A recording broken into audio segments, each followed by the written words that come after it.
bad boy up, bro. Let's do it. Shot for all of this, bro. Sweet, man. It's good to finally be here. We've been waiting for this for a while. First little setup. Took some time, but yeah. Yeah, finally doing this. First take, first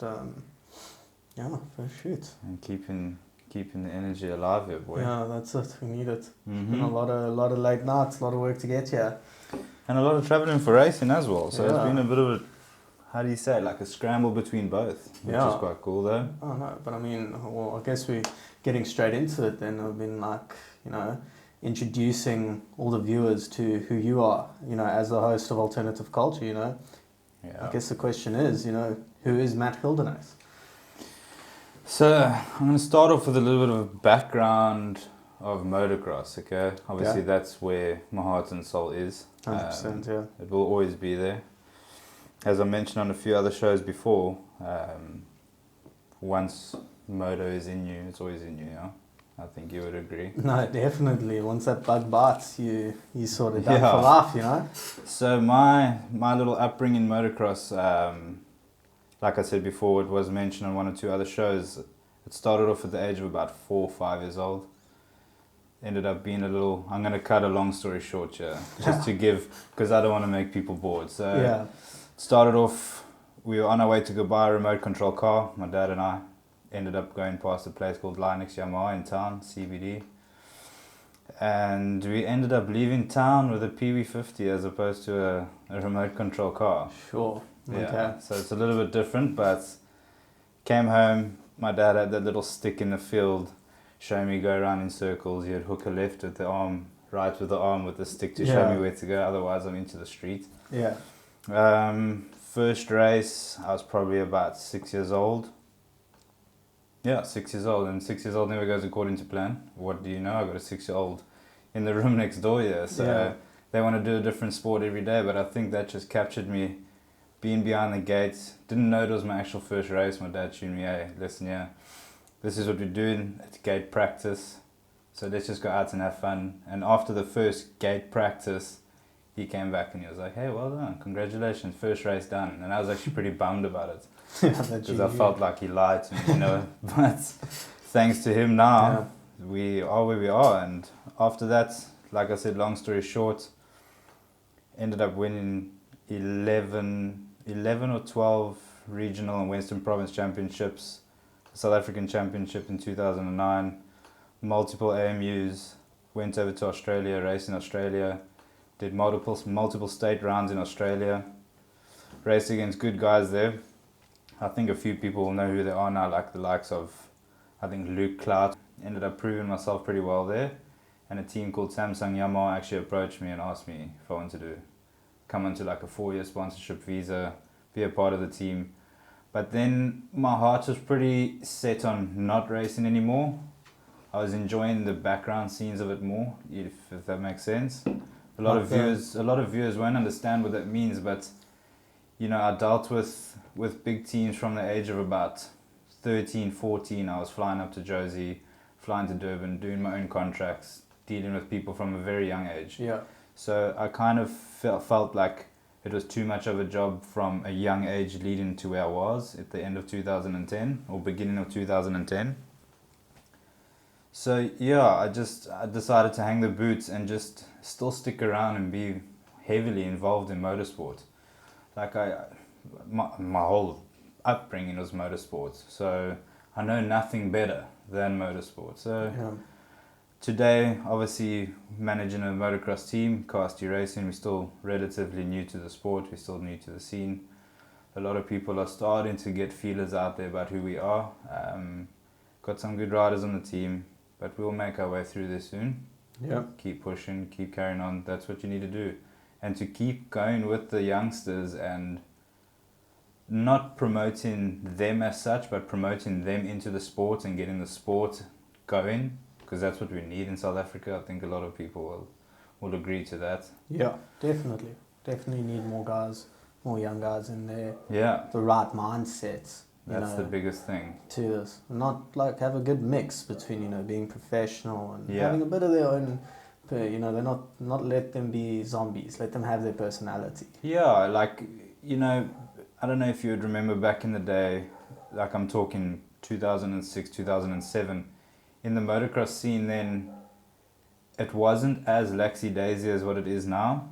So a lot of people will understand that back then it was hardcore. You had the likes of, for example, Tyler Rattray, and when I was growing up in the national scene, I was dealing with parents that were in the scenery where, like, it actually kind of scared me, it hesitated me a bit, because parents are hard, parents are hectic. Nowadays, it's more the team that takes reins of you. Like, parents aren't so involved, it's teams that take reins of you, it's the trainers, it's the managers, they take reins, which is, I think it's quite, it's a substantial change, because we had it hard. Like, I can tell you stories that will probably scare a lot of people nowadays, what I got brought up into with racing. Yeah. When I started doing well, started performing, obviously my father used to beg, borrow and steal to get me going in the beginning. So when things came around and I started achieving and started doing well, he was like, okay, money well spent, let's do this properly. So I understand parents' backgrounds in that side of it, but nowadays I see a big change, which is, I think it's cool, but we need more in the sport. We do need more in the sport. And we, like, we've got trainers here in Cape Town, which it's amazing to see what they're doing. Like Jan Ryan, for example. I'm not a guy I'm a coach myself, so I'm not attested to any coach like, hey, that's mine or that's his or whatever. Yeah. We all need to be there. It has to be there for the sport. So to see, like I mentioned, Jan Ryan, for example, to have all the young 50s and 65s and trying to promote extra classes, it's what we need. I don't know if it's happening in Joburg or Durban, but if it is, they must carry on, because that's what we need, Yeah, no, it's a good thing. I mean, definitely that we got a lot of young guys, coming in, and almost that the parents are moving, like, here's my kid, like, I trust you. Yeah. I think that's the biggest thing these days, because you're a parent yourself, you're a dad. Yeah. Things can get hectic. You want the best for your kid in that. But it almost takes someone to come in there and sort of just explains it in a fresher light to the guys. I mean, you're dealing with your kid every day. I don't think they're going to want to sit and go, yeah, Dad, okay. They don't listen to you. They don't listen to Brian. Yeah. And if anyone out there is watching this, if you're good at maths, please come help my son, because I'm not good at maths. I didn't deal with that in school, so I need help with that, because sometimes my little 6-year-old teaches me things in maths, which is not a bad thing, good for him. But so to come back to my story and intertwining with what's happening here, alternative culture. Yeah. It's the next thing. We know now who is Matt. Yeah. You're our host and everything, but what is alternative culture? So alternative culture, obviously most of you have seen my face on Ziggy show, the chat show. I was helping him out for a while. Amazing guy, amazing show. But this, in my previous house, I had a nice man cave set up there, and about 6 years ago, it was always, because I got into Joe Rogan at an early stage, so podcasting has always been my thing, not as per se, but just watching. Yeah. So I thought to myself, like 5-6 years ago, with the shirt that's behind you, I got multiple shirts, so I had a cute little man cave, like motocross hub, and I thought to myself, what, one day I'm going to have a podcast. Yeah. And what I've done, the name and reasoning behind alternative culture, is not to just have it motocross, because I thought that's too much of an entwined space. If you think about it, you only get 150 riders at a national, so that's the only crowd you're going to be attracting. So I thought alternative culture, being alternative in sports, being creative, having multiple different extreme sports sectors, like I mentioned on my one video on the Instagram page, from BMXing, skateboarding, downhill mountain biking, kite surfing, base jump, whatever it is, extreme sports. Because from me coming from a motocross background, I think an extreme sport as of downhill mountain biking, let's say for example downhill freestyle mountain biking, if that's what they call it, I think we can kind of gel and connect on something because of the extreme sector in the sport. Definitely. So they have a training background, they have a fitness background, They got a similar mindset, I think, to what a motocross guy would have. That's why I want to bring these guys on. You know, if a downhill freestyle BMX or mountain biker sitting across from me here, I think if we get into the training aspect, I think they'll be able to understand what I'm talking about as well. Yeah. And nowadays, a lot of people are looking at, let's say, for example, a kite surfer, and they're like, "Oh, that looks nuts! Look how high he's going," but they don't know who that guy is. They don't know why he's going that high. They don't know how he's going that high. They don't know what he does leading up to doing what he's doing. What it took to get there for him. Yeah, exactly. So I want to get behind the scenes of these people. You know, like, for example, Monster does that, what's that downhill thing they do? Darkfest. Yeah. Sorry, I forgot the name now. It was my first time that I got invited this year to go watch it.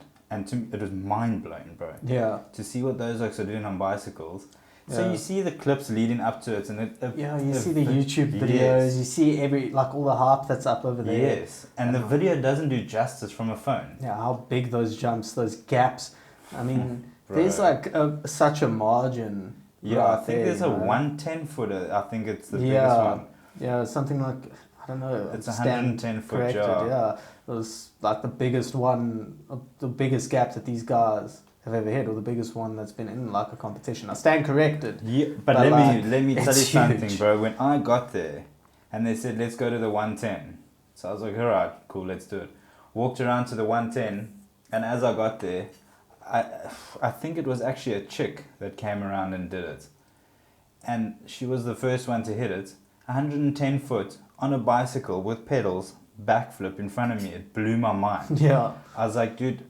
People don't understand what it takes for that guy, girl, whatever the case may be, to do what they're actually doing. Me coming from a motocross background, hitting a 40-meter tabletop, it blows people's minds. But that's just a different side to it. People watch motocross, they watch what it is, they watch MotoGP. But do they actually know what that person's doing or what it entails? That's what I need to get into. There's a lot of different risk factors with it too, you know. I mean, you know, when I look at, you know, when you brought up the name to me, alternative culture, and, you know, about the extreme sports, you know, they are extreme. It's not your, you know, playground, stick and ball sort of sports, you know, everything is different, you know, from the injuries to the training. I mean, you know, these guys come out here and they've got war stories behind them, you know, what they had to do, because it's not per se like sports that are heavily backed, and the guys that are backed are looked after very well. Yeah. But, you know, it's the little guys coming in, what they had to struggle with to get to that level. Yeah. And what it took. And I definitely think it's a big thing, especially here, South Africa, you know, big market for that. You know, we've got a lot of extreme sports around it's massive. here. It's just not it's not marketed. No one knows of it. Yeah, we need to bring it more to the viewer, you know, to those people sitting there, you know, interested, you know, getting in, but 9 out of 10 times, I don't know, okay, well, how? Where do I get started? What do I do? Yeah. And I feel building all of that up sort of aids that, you know, the next day, you know, Linex is long gone out of here, it's up in Joburg, but I mean, they'll be walking into, let's say, like Dromer's Yamaha, KTM Cape Town, wherever they want to go. And it's like, sweet, I want to get into motocross, like, they I want to get a bike. Understanding of it so much, Yeah, they've got to sort of go like, okay, well, this looks cool. These guys sort of spoke about the risks and that. I want to go and try and do it. Rocks up to Zone 7 probably next day and that, and, you know, hits up someone like Jan Ryan or whoever, any of the trainers there, and be like, yo, teach me how to do this. And they need to. Yeah, and I don't think you can come into a sport. I don't think you can come into a sport such as motocross and, you know, just, yes, you can. Yeah, I'm saying this wrong. You can come into the sport and go and have fun and be what people call a weekend warrior and do your thing. But if someone wants to get heavily involved in the sports and look into the racing side of it, I think they should get the full rundown from a proper coach. Yeah. Just to get the understanding, the knowledge, because they're going to go into their first race blindsided. They don't even know from how the gate drop works to what the flag system is. Yeah. If they see a yellow flag, they're not going to understand. So to get involved with someone at the track that is well known, is well introduced into the sport, understand that rider etiquette. Yeah, you have to do that. As you say, knowing what to do on the track, certain do's and don'ts. And I believe every sport, has that. Yeah. You can give me a flipping kart and a board and tell me, okay, cool, go out to like Blowberg Beach or whatever, going kart surf. I'm not going to know what I'm doing. I don't know shit about skateboarding. That's what I want to. Yeah. So this is exactly it. This is what I was getting down to now. Yeah. Not only the viewers that are going to be listening to the show, subscribe. Not only to the viewers that are going to listen to the show and understand who the athlete is. Yeah. Me, myself in general, like you said, a kiteboard and a kite surfing thing. Like I said, I don't know shit. Yeah. I need to know what it's about. I want to know. I want everyone to know what it's about. Yeah. Like you see, for example, Ultimate X that Monster just hosted. Yeah. I think it's Monster and Ultimate X are joined, I think. I stand to be corrected on that. But you go there was 2,000, 3,000 spectators. Yeah. They're looking at a guy on a skateboard. Wow, that's amazing what that Okie did. Yeah. Don't know his name, don't know his background, don't know who he is, what he's done, where he's from. I want to get those guys on. Yeah. Get them going. There's no one in the sports or any extreme sport that actually motivates and promotes the people. Yeah. And also like what you said with the weekend warriors, like just coming back to that, a lot of guys just want to go on the weekends and ride for fun. And then you check it out, like, you go up to King of the Whip, which right now is the biggest, to do with dirt bikes, that is the biggest event. It's so many, I don't know if you haven't been before, hey? I have not gone, bro, but this year is it's such, like, I've been the last 2 years. Last year, I was able to, like, go in there and film the guys, and being down there on that, down at the bottom there where everyone is, and you can like look up and you just see these crowds and you see the swarm of people. I'm like, this is a dirt bike event. Yeah. And this is like, so there's grandstands full of people. I need to go. Yeah. And and then you check like, guys that free ride, like Matt van Galen, for example, he's got a massive following on Instagram, doesn't races every now and then, but he'll like go he's just enjoying it. Yeah. He's just going out there throwing big whips, posting videos about it. He goes out to an event like that. No one knows who that is. Yeah. So I think he's got the following that he has now because of the cool stuff that he's doing. Like King of the Whip. Yeah. Doing some Atlantis things, doing some adverts. Yeah, but that's all the guys know. It's like, Matt, who's the hit me guy? up, dog. You're doing this, dude. Who's the guy behind the helmet? And that's what you want to, take this helmet off over here. Who are you? Like, how did you... Yeah. What did you have to do to get there? Exactly. Like... no one sees the face behind the helmet. Yeah. Even the racers, like, getting down into their lives and that. That's what we're doing. That's a cue for some racers also. Hit this up. Dude, we're not racers, not Matt, not any... It can be anyone that's involved in an extreme sport. I want to get you guys on here. Myself and Mike, we need to get you on here. We need to promote you. We need to promote the sport. We need to get behind who the people are. Yeah. Dude, like, for example, the helmet you just tapped, Shane Rutherford from Weber. Yeah. We just came back from Weber. Yeah, it's such a... That track is a world-class track. It's the sickest facility there. No one knows about this. Yeah. There's a handful of people that do, but it's frustrating. I'm sure you'd agree. That, probably our closest thing, or would be the best thing to a GP sort of level track around here. Just the elevation, the jumps, the flow, the soil, the way it's just prepped and that. The greenery even, bro. Yeah. It comes down to that. But we don't see it on a national scene. We go... Yeah, and it's like places like that, where to find these things, these riding spots where people can, just go. For me, coming down over here, seeing like, one spot. There's one track where people go and ride, and then there's Atlantis. Well, you go to Joburg, you wake up in the morning, and it's like, okay, well, where do I want to go and ride today? You got like 5 places you can go. But they're all 100 and odd k's away. Yeah, depends on where you stay. But it's not prepped all the time. Doesn't matter, dude. Zone is lovely. It's always prepped, but, you get that variation. You're welcome to Cape Town, bro. Yeah. But so this is everyone knows Mike. Mike, give yourself a background here, because he's the man that's going to be behind the lens.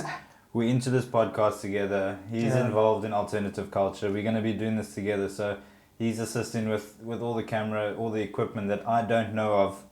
If it wasn't for Mike, I don't think this little intro show would be Would have been happening. a little cell phone on duct tape to a wall sort of thing. I don't laugh. I actually do have a tripod for a cell phone, so I would have had something a bit more stable. Would have worked. But give yourself a background. Moving down to Cape Town, welcome, bro. Yeah. So I know Matt. Obviously work together. He's the team manager for Cast Racing. The head mechanic, so I do all the work and deal with the rider complaints with regard to the bike and that. Originally from Joburg, didn't really do anything special in terms of racing. Yeah, but you got a racing background for sure. Yeah, a little bit of that. Also started around about 4 years old, Pee-wee 50, as everyone does. They still came from Game Services up over there. Oh, Kenny. Yeah, and I started riding that. Was always like just doing play riding, out rides and that with my dad. Yeah. Never was a racer. Never started, racing. I think the first race I did, I was like 9 years old when Full Throttle still had like a club series, and it was like the short little off-road races. Okay. I begged my dad after that, let me race. Started in regional, then it was like the enduro off-road stuff, so started in the regional off-roads. Went internationals the year after and that. Really didn't like, it was just consistency. I've only known you for a short span, obviously moving to Cape Town, now we're working together. In the short span that I've known you, you've come to Cape Town not really as an outsider. You came to Cape Town the first time I met you at the pits with Hayden. Oaks were coming up to you. Hey, how's it going? Yeah. Welcome. What are you doing here? Yeah. So you do have a following, bro, don't you? Yeah, I got a little bit, but it's just like it's showing up. It's being at the races, playing yourself, being yourself, and just being at the races, being a proper, no, I think that's the wrong way to say it, but like just. Chatting to people, networking, nice, and obviously through the years and that, working up on that, through the national stuff, did the national off-roads and that, got like some couple top threes, for seasons and that, and moved over into motocross. I was like 18, rocked up to my first motocross race. Me and my mates were on enduro bikes, we got mooses in, cable tie my kickstand to my subframe. I got handguards on, this like carbon fiber pipe guard that's chilling, all these aluminium disc guards, and like I think it was 3 of us, me, Adriano Catalano when he was still doing off-roads, and Luke Walker. We rocked up. Sounds familiar. Heavy enduro guy, also super skilled. We rocked up there to an inland series, entered support class, and we ended up like 1, 2, and 3. First motocross race. We're still hitting the freestyle jumps over there. Like afterwards, like screw this. Day you case an 18, still overshoot it. One of those sort of days. But went in with the motocross stuff. Like enjoyed it. Didn't really like after school and all of that stuff. It was a big push for me. I think that's everyone's trouble now. Yeah. So sort of had to give up on the racing side. Not give up, but like, let it go on a back burner and like turned into just riding for fun. Yeah. And then me and my brother and a couple of mates also started doing like the soul rider stuff. We're doing some YouTube videos and that. And then, that sort of like dipped after a while. And then last year started up Shred Local after I got injured. And realized like, hey, listen, I can't ride properly for a while. Yeah. Let's do this. And then that's where we got into all the camera stuff, all the filming and that. There was always like a hobby there. So it's like, okay, but cool. Plug your page, bro, so people can go and see your previous page. Check Shred Local. Hit it up. Or not. Check it out. We've got some sick shits on there. We'll drop some stuff. Yeah. But we'll probably be doing some collaborations over here, all the videos and that. Do some behind the scenes things. We're also gonna concentrate as well, the podcast obviously being the main thing, but obviously doing shorter videos, little clips like we have been posting. There's only 1 or 2 out at the moment, but everything's still new. We're still building towards this. It's not a thing that it's not a Rome wasn't built in a day. Yeah, finding our feet. Maybe some short interviews at some races, maybe some events.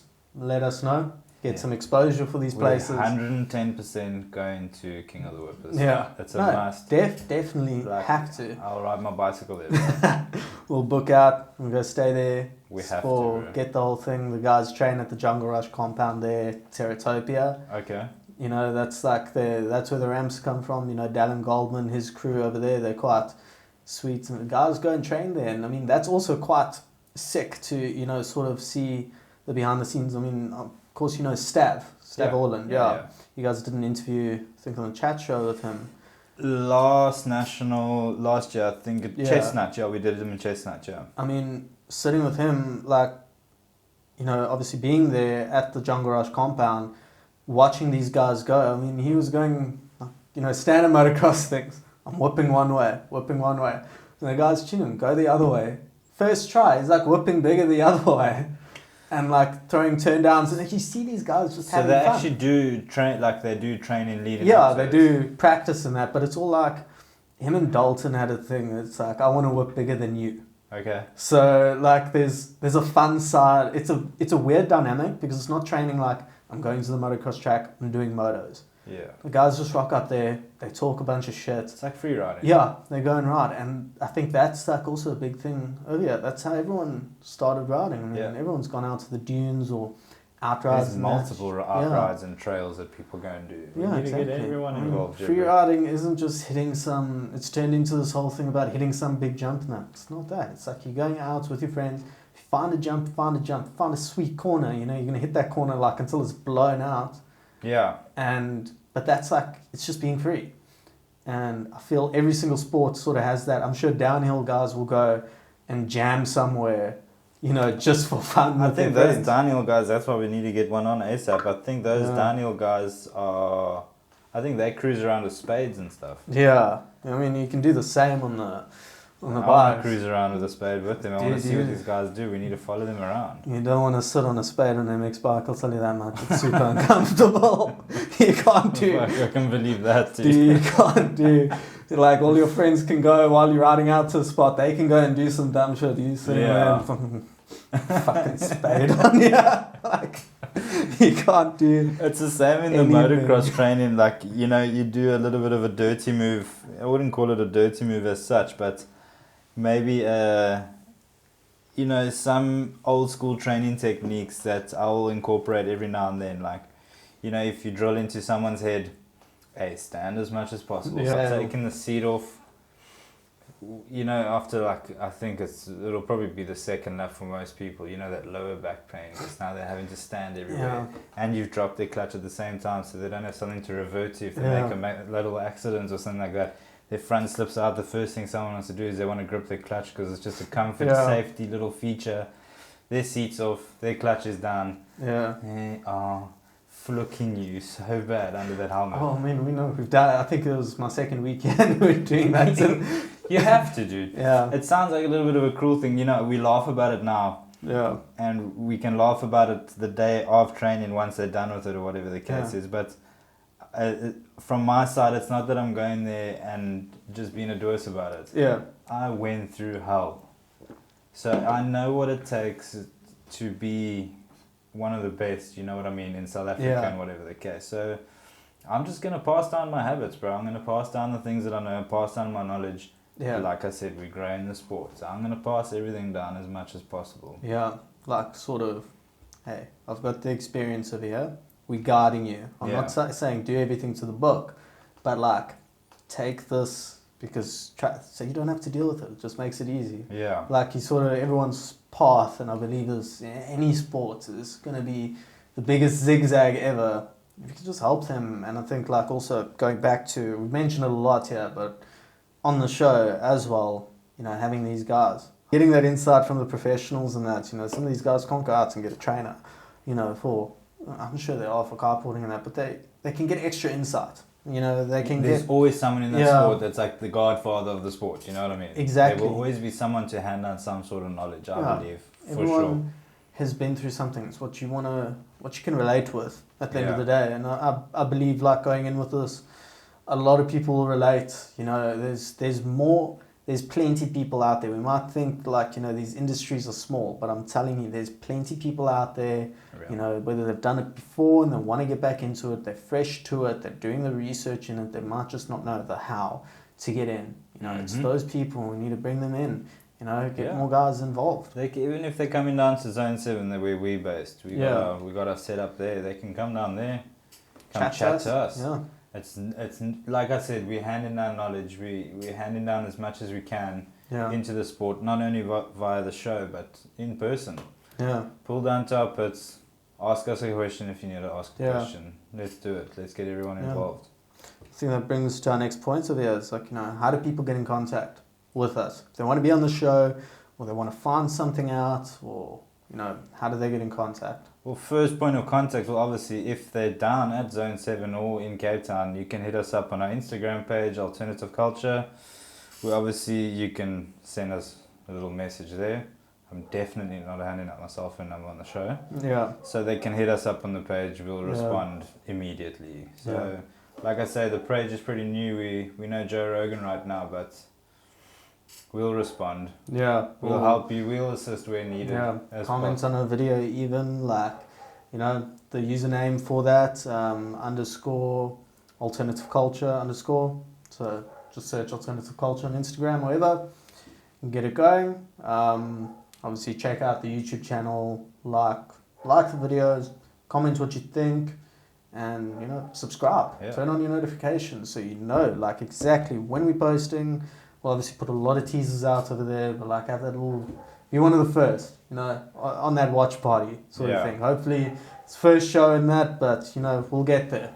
And soon. When commenting, no negative comments, but if you got some insight to what we could change or what would make the show better, we open ears. Let us know your thoughts. Obviously we've got the logo going up, but we've got this plugged in on an Xbox. I've got the controller under the table here. Every time it wants to go away, but it's those last minute sort of things where hey, let's put the logo up on the TV. But it's like newbies to the sport. We're newbies to this. Let's rock together. Let's work together. That's it. So having the phone. Shot for the help, my dude. I appreciate it. Sweet, bro. All right. Thanks, guys. First episode. Enjoy it. Check you on the next one.